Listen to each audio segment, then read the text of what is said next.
Welcome to the Unleashed podcast, where we believe that life is better when it is lived on purpose. My name is Molly Brunk, and I am joined by lead pastor, Be Hope Church, Brad Thompson. Brad, how in the world are you? It's been a while. We're back. The last podcast, there were some slanderous words. It was a couple of podcasts ago. Oh. Remember that when I told you where I was exactly and why I couldn't be there? And then I threw you under the bus. And then you get on the podcast and you go, I have no idea where she is. It just kind of came out. Yeah. It's kind of like preaching at times, you know. Sometimes people are like, why did you say that? I'm like, I didn't mean to. I don't know. It just came out. Just came out. Just came out. But we are so excited to be back today. What are we talking about? Yeah, today we are talking, main idea is clarity holds the highest return. All right. I know. All right. Kind of confusing. Well, I'm excited to dive into it. We're going to give some clarity to it. I see what you did there. Good job. So good. Good job. But we can't move forward without a fumble moment. Let's do it. You go first. Well, let me ask you a question. Okay, great. What do your Fridays look like? You have a day off. What's your Friday look like? Fridays are a day off. My Fridays consist of usually going on a walk, watching a lot of TV, and maybe going to Target. Yeah. I like to just like mosey around on Fridays. Bed rotting and blowing money. Yeah. The suburban dream, baby. What about you? One question I had was, do you schedule your Fridays off? Like what I'm going to do on my day off? Like sit down, map, no? No. Okay. No, I just have an expectation that I'm going to have a good day, whatever that day holds. Is it weird that I schedule my days off? If I did not know you, I might think that that's weird. But now that I know you, I don't think that that's out of your character or norm to do that. So, no. So here's the thing. I do, contrary to popular belief, I actually work more than just one day a week. Okay. I know people are like, what do you do I love it when people are like, what do you do as a pastor? Mm-hmm. I used to get really defensive. Now I'm just like, I would love for you to come spend a week with me. Yeah. It'd be so much fun. Yeah. So I don't work one day a week. I get one day off a week. And I learned from somebody years ago to actually start scheduling my days off. And so to the T, I will schedule what my days look like. Like even on my vacation, can I tell you? It doesn't surprise me. I scheduled every last thing we needed to accomplish in our house. And my wife will tell you, she told her hairdresser, she's like, I literally cannot keep up with him. He exhausts me. Because we go from like 7 a.m. till 1 a.m. every night. It was awesome. And that was your week off? Yeah, kind of. Oh, okay, cool. But all that to say, I schedule my day off because I have a lot to accomplish in one day. And there was one Sabbath day, we call it a Sabbath day, to make it sound spiritual. I decided I'm not scheduling a thing. Like I'm not writing anything down. It's cold out. It's dreary. I'm not going shopping for the family. I'm not doing dishes. I'm not wasting my time cleaning. Like I'm doing nothing. And you know what I did? What? I did something I've not done in years, which is I sat down and watched Netflix all day long. Was it good? It was a Netflix Friday. And I thought, I'll just watch one of these. I actually think it was The Crown. The Crown. Are you serious? That's what you chose to binge? I knew it. Oh my gosh. There's so much good TV out there. People love The Crown. Maybe I'm just being a hater, but it's okay. It's not educational. Of course you would watch something educational. Make it boring, right? It's fine. But anyway, it turned into a Netflix Friday. I think the new term is what you do. Bed rotting. Yeah, yes, it's amazing. And that's really what it does in my brain. Like I have learned that if I sit and watch TV all day long, I become extremely lazy. This is why I don't like sitting down during vacation and watching TV. Because you don't want to get lazy. I have a natural propensity to get lazy. Or maybe that's just what TV does to you. Anyway, I spent the whole day binge watching TV. And here's the funny thing, to my point. I couldn't even remember the show that I watched. No meaning, no purpose to it. I think it's kind of like sports. I love sports, but I spend a ton of time. We spend a lot of time watching football. Like I know people on our staff who will follow, unfortunately, the Pittsburgh Steelers like it's a religion. And they will spend days and hours and weeks watching this football team. And at the end of the year, you're like, do you know who won the Super Bowl this year? The Chiefs. Well, duh. Yeah. I mean, that's like, But often we forget, like I typically can't remember. And it's like, I spent all this time watching this team only to not remember who won. And my point is this, is that you can spend your time doing really good things. Like, hear me say this, Netflix is good. If you need a break, if you need a nap, if you need to just, I was going to say chill, not chill. If you just need a brain break, Netflix is good for that, right? It's not a bad thing. But often where we get confused is we spend our time on a lot of good things that ultimately don't have the greatest return for us. And so here's what's at stake for us. When you aren't clear. So let me go back. This podcast is meant to help you live on purpose. Like that's why we started this. Yeah. And we're trying to refocus on that again. But part of this is about purpose. And if you're not clear on what matters most, I think you'll lose out on some of the greatest returns in your life. Like I'm not trying to over spiritualize this, but Jesus said, the harvest is plentiful. There's a great return. And then he said, the workers are few. Yeah. And I've never heard anybody say this, but this is my opinion. It's not that people weren't working. I just wonder if they were actually working on the wrong things. Yeah, like instead of them reaping a harvest, they were out there cleaning their combines. Of course, they didn't have combines then. So maybe they're wiping their donkey's dookie up. How did we get to this spot?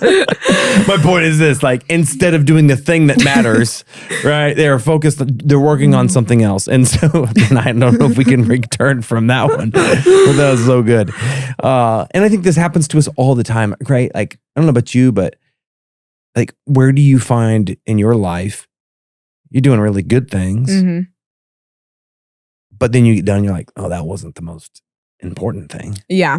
Yeah. Is there, I know this is on the spot, but is there any area where you're like, oh, I find myself giving myself to good things? I think when if we're talking about rest, I do think that I spend a lot of time distracting, and I don't think that it always is refilling or refueling, but I'll distract so that I can take my mind off of maybe things that are going on, or I can just like binge watch reality TV and laugh at it. Like, but I don't think it always leaves me feeling rested when I'm done with it. I think I still feel tired at the end of it. So, well, and that's the whole like theory behind bed rotting is you spend the whole weekend in bed watching TV, thinking that you're getting rested up. And what they found is at the end of the week, or at the end of that weekend, you're just as tired, if not more tired, heading into Monday for the work week. Yep. Yeah. No, that makes sense. And so what are some things that, what are some questions maybe you wrestle with when you're trying to evaluate, are you investing your time or making the right choices on what to focus on? I want to get to questions in a second. But I think I want to give some practical examples to people, because this is something, as we know, like I wrestle with in my own life. We all wrestle with in our life. And I need to be clear, like, clarity, knowing what matters most, clarity holds the highest return. So let me give an example. I have a lot of mentors. I have a lot of cohorts that I'm a part of. And I was asked to be part of a preaching cohort so that I could become a better preacher. And I mean, the guy who's leading it's great. The group that we had gathered was absolutely amazing. Like, part of me is just so sad because we had some awesome people that I love, who I know. I wanted to be part of that group. And, but I was also part of other cohorts. I was part of other meetings. I was leading this men's group at 6:30 in the morning. We have a church to lead, like really important things. And there was part of us, like, as much as I wanted to do this group, it was a good thing. I had to ask myself, is this going to give me the greatest return of my life? And some of my thought process was, I have amazing people around me. You, our producer, Matt, Connor, Keisha, Sheila, our campus pastor, all these people speaking in my life about how to become a better preacher and a better pastor. We just did this morning. And could have gotten better with this group? Yeah, definitely. But I asked the question, how much time is this going to take away from my kids? Mhm. Because it required a lot of reading, more studying. And I had to ask the question, like, how much time is this going to take in evenings from my family? And this is where I got clarity. I asked this question, will my kids remember that I was a better preacher 10 years now from now? Or will they remember that I was a better father because I was present, available, and I'm still learning how to become a good dad? Like I'm spent the year reading books on parenting and being a good dad. And in that moment, I was like, I have to step out of this group. Mm-hmm. I felt really bad. I felt like I was letting our denomination down. I felt like I was letting the leader of the group down. But at the end of the day, I'm like, I'd rather let you down than my kids down. Mm-hmm. And that's what I mean by I got clarity about what mattered most. And because of that, I was able to say no to a really good thing, but I was able to say yes to an even better thing. Yeah. Does that make sense? Yeah. What about you? Is there a time in your life where you had to say no to something that was good? Yeah. Well, as a student pastor, this past year, the year before this year, we were meeting on Sunday nights and Wednesday nights because we were trying to create space so that we could have enough students for Sunday night, enough students for Wednesday night, because it was just becoming too much on Wednesday night. And what we found was by doing that, we actually hurt the momentum of our high school ministry because while they may not like being in the same space as middle schoolers all the time, they love the energy that they provide, even if they don't know how to verbalize that's what they love. Right. And so we need the energy that middle schoolers just bring into any space that they bring. And so we made the switch to go back to Wednesday nights. We had to switch location so that there was enough room. Yeah. But it was going fine. Like Sunday and Wednesday night, nothing was hurting, nothing was bleeding, but we knew that it could be great instead of just good. So I don't know if that answers your question or not, but. Well, and you guys have absolutely rocked it. I mean, I look at when you started to where we are now. And I felt like in this year, every week, I'm like, how'd it go? And you're like, it's the biggest week we've had. Yeah. Every week. It's the biggest week we've had. And it's been awesome. Yeah. This, the like generation right now is just like fun. Like they're just hungry for rawness and a realness, and they're just willing to show up. So that's really cool. Yeah. I'm encouraged. I know, and I'm not just saying this just to say this, but our students at Be Hope, like they encourage me in my faith. Yeah. Yeah. And I often feed off of them on Sundays when they're sitting up front. Yeah. Truly grateful for them. They're pretty awesome. And I would just to sum this up right here, I would, whoever's listening, wherever you're listening from, you talk about purpose. I would just begin to ask you like, what are you really clear about in your life? Like, you're probably saying yes to a lot of good things, but what holds the highest return? Going back to my kids' example, for me, the highest return in my life is making sure that my kids feel supported, loved, and that I'm present as a dad. I don't know what it is as a student, as a mother, as somebody who owns a business, whatever it is that you do. But you have to be clear about what's going to bring the greatest return in your life. That's what purpose is about. Purpose is about having an amazing reward, return, and harvest that Jesus talks about in our lives. And that matters. Yeah. No, that's really good. I think it helps me to think about my own purpose too. And like, if I truly believe that I have a purpose in this world and it's through my calling and all of these different things, then it's like, I should evaluate the decisions that I'm making, where I'm spending my time, where I'm focusing on. And so what can we do? What are some questions that we can ask ourselves? Yeah, these are 3 questions that I think these were helpful to me, and I hope they're helpful to you. First one was is where are you fabricating energy? That was the first question.